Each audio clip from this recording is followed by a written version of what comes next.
19h-20h, Les Informés, présentés par Adil Farkan sur Beurre FM. Justement, Karim, second sujet qui a retenu notre attention. Vous savez, c'est un sujet récurrent.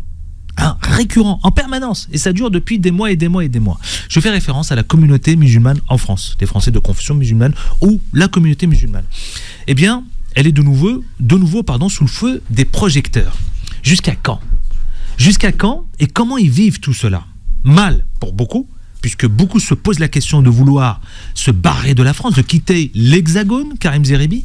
Mais surtout, est-ce qu'il y a des conséquences sur cet impact, cette surexposition médiatique et politique, d'accord, concernant la communauté musulmane ? Karim, parlons-en. Je veux qu'on mette les pieds dans le plat. Ben, si tu veux qu'on mette les pieds dans le plat, je vais commencer par te dire que je trouve que l'air devient de plus en plus irrespirable pour les musulmans dans notre pays. De plus en plus irrespirable parce qu'on a l'impression qu'on est dans une forme de compétition à la polémique concernant les musulmans vivant en France et une forme de compétition qui consiste à criminaliser l'islam coûte que coûte en sortant sans arrêt des sujets, là la viande halal, là le port du voile donc dans le sport, là une école musulmane qu'on veut faire fermer, elles sont déjà pas nombreuses, là donc peut-être une rixe dans un quartier où on va aller chercher derrière le côté religieux en expliquant que tout ça a une dimension culturelle. C'est insupportable. Insupportable. Il faut le dire à un moment donné.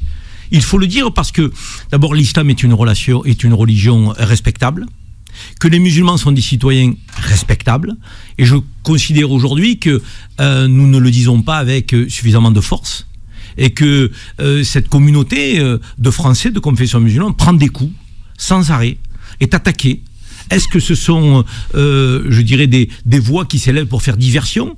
Parce qu'on ne sait pas régler les problèmes sérieux, profonds de la société française, le pouvoir d'achat, donc la dette, les services publics, l'insécurité, et que donc, comme les politiques médiocres ne parviennent pas à régler les problèmes de fond de la société, est-ce qu'ils font diversion et ils prennent l'islam et les musulmans en bouclier pour essayer effectivement de masquer leur incompétence ? Je ne sais pas, mais c'est possible. Parce que quand on voit aujourd'hui que la laïcité, qui est un principe que remarquable, auquel l'immense majorité des musulmans donc adhèrent, la liberté de conscience de croire ou de ne pas croire, la distinction entre la dimension politique et la dimension religieuse, la préservation de services publics, donc des signes ostentatoires religieux. L'immense majorité des musulmans respectent la laïcité, les principes de laïcité. Mais on veut nous faire croire que toutes les entorses à la laïcité dans nos pays sont le fait de musulmans qui voudraient imposer des règles. Alors le fantasme, la charia, donc voilà, on utilise des mots qui font peur. On va presque nous faire croire que demain la France deviendra donc l'Afghanistan avec des musulmans qui se comporteront en talibans. Mais on en est là, Adil. Et c'est là où il faut qu'à un moment donné on dise stop à cette folie.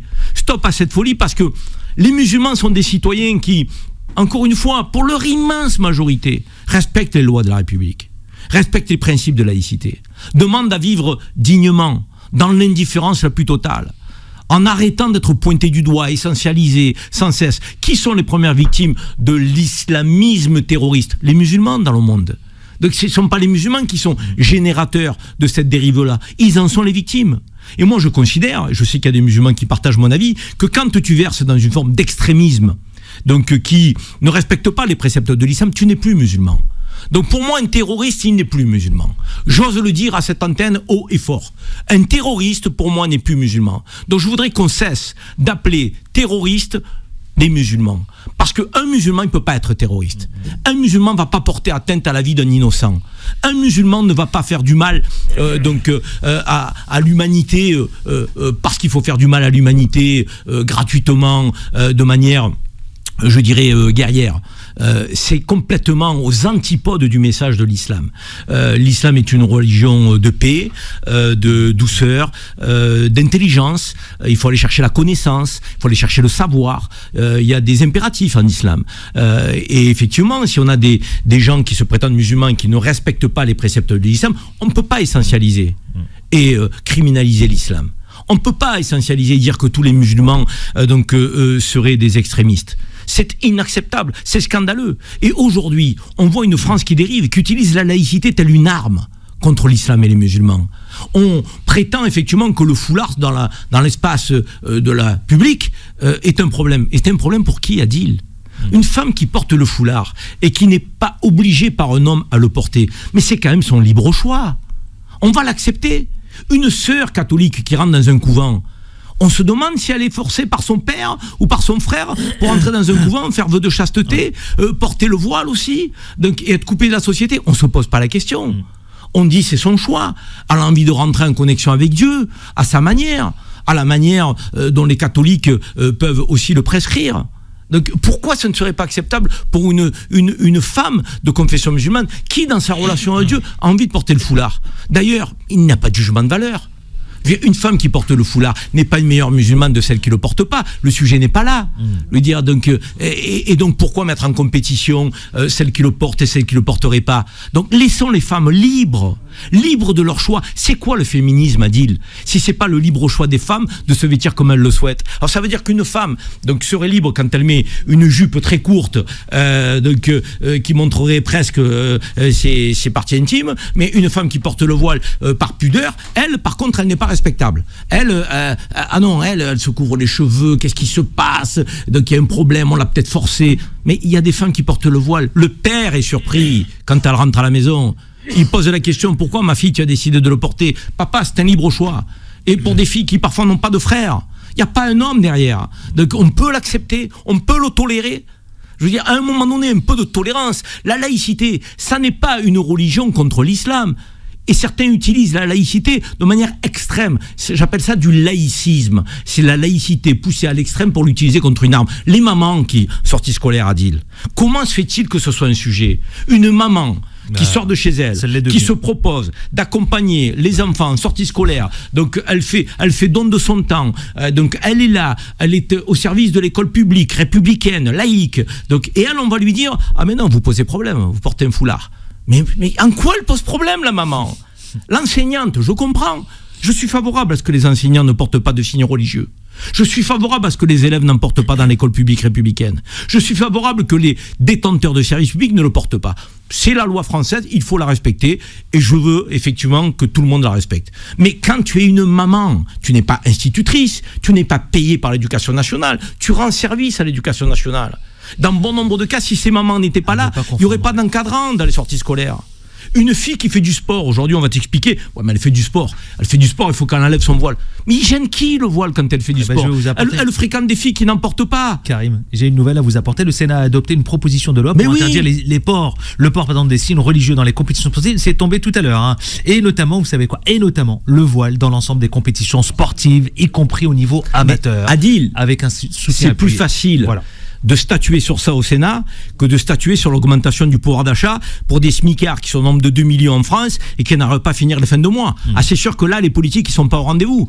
Alors que les gens qui touchent le SMIC, ils peuvent être musulmans, juifs, athées, catholiques, sans distinction de couleur de peau, sans distinction d'adresse, ils galèrent, ils ont des fins de mois difficiles, ils sont à découvert le 18 mois. Tu as vu une réponse politique, toi, à ces gens-là ? Mais non, parce qu'on est incapable. La question des entreprises, des petites entreprises auto-entrepreneurs qu'on a taxées, là, on a décidé sur le budget. Donc c'est des milliers d'entreprises. Donc, mais c'est pas grave. Donc si ces gens-là mettent la clé sous la porte, on va parler d'islam, on va parler des musulmans, on va parler du foulard. Donc non, c'est insupportable. Et j'en termine sur les écoles. Parce que sur les écoles, c'est important. Dites-nous. Tu sais que il y a 7220 écoles catholiques en France. 7220 écoles catholiques en France. C'est très bien. Moi, je suis favorable à ce qu'il y ait des écoles confessionnelles à partir du moment où il y a des croyants et qui ont envie de mettre leurs enfants dans une école confessionnelle. Il n'y a aucun problème. 7220 écoles catholiques. 50% des Français se disent athées. Hein, mais 7220 écoles catholiques. Il y a 288 écoles juives. Donc c'est très bien aussi. Il y a 600 à 700 000 Français de confession juive en France. 288 écoles pour 600 à 700 000 Français de confession juive. C'est très bien. Je suis content, moi, que les religions puissent à un moment donné être autorisées par l'État républicain à mettre en place donc des écoles confessionnelles. Il n'y a pas 10 écoles musulmanes. 7220 écoles catholiques. 288 écoles juives. Il n'y a pas 10 écoles musulmanes. Et une à une, on les fait fermer. En prétextant des choses hallucinantes. L'école de Valence, l'école de Lille à Verroès, Marseille, le collège Viala, que je connais. Donc, pourquoi on veut interdire les écoles musulmanes? Il y a 6 à 7 millions de musulmans dans notre pays, il y a une dizaine d'écoles, dont, je dirais, 2 ou 3 sous contrat. On a 288 écoles pour nos compatriotes juifs, et c'est très bien, ils sont 600 000. Il y a 10 écoles pour 6 millions de musulmans. Mais de quoi a-t-on peur? Il faut qu'on arrête le fantasme. Je veux dire, à un moment donné, et si tu suis le programme scolaire, tu as quand même le droit à un moment donné, comme les écoles catholiques font le catéchisme, donc je dirais d'enseigner la religion musulmane aux enfants dont les parents le souhaitent. Et nous sommes français, il va falloir qu'ils le comprennent. Il n'y a pas de théorie du grand remplacement. Nous sommes français, nous aimons la France, nous respectons la France, nous la servons, nous la faisons fonctionner économiquement. On a des médecins, on a des entrepreneurs, on a des ingénieurs, on a des femmes de ménage, on a des agents de sécurité, on a des taxis, on fait fonctionner ce pays. C'est le nôtre. On est musulmans.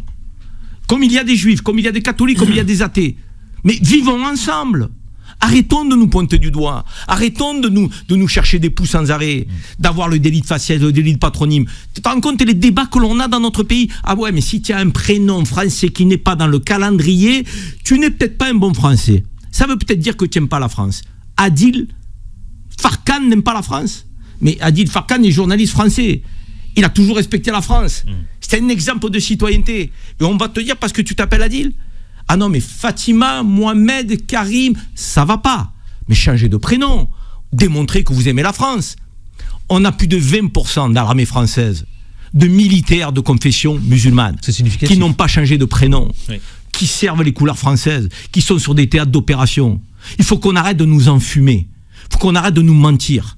Nous pouvons vivre ensemble, mais il y a des politiques qui ne le souhaitent pas.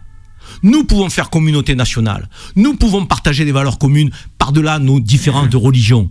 Si nous sommes universalistes, humanistes, c'est possible. Et dans l'immense majorité des cas, ça fonctionne très bien. Alors allez chercher là, ici ou là, les petits exemples qui font qu'il y a un grain de sable dans la machine pour expliquer que ça ne marche pas. C'est un scandale. C'est inacceptable. C'est de l'instrumentalisation. C'est du mensonge. Il y a des gens, Adil, ils ne veulent pas que la France soit apaisée. Il y a des gens qui veulent que les Français soient montés les uns contre les autres. Il y a des politiques aujourd'hui qui revendiquent le pouvoir, qui sèment la division. Il ne faut jamais que nous cédions à ça. Nous devons toujours, nous, Français, d'origine immigrés par nos parents, nos grands-parents, pour certaines de confession musulmane, nous devons toujours prôner l'union, le rassemblement, la fraternité. Nous ne devons pas tomber dans ces pièges-là. Et même si je sais qu'il y a certains étudiants qui n'en peuvent plus, des gens qui ont des backgrounds, qui ont fait l'université, qui ont des belles entreprises, qui quittent la France parce qu'ils ont l'impression de ne pas être les bienvenus, ils se découragent. Je peux les comprendre, mais j'ai envie de leur dire, résistons. Résistons et faisons en sorte que ce pays accepte tous ses enfants, quelle que soit leur religion, quelle que soit leur couleur de peau. 19h-20h, Les Informés, présentés par Adil Farkan sur Beurre FM.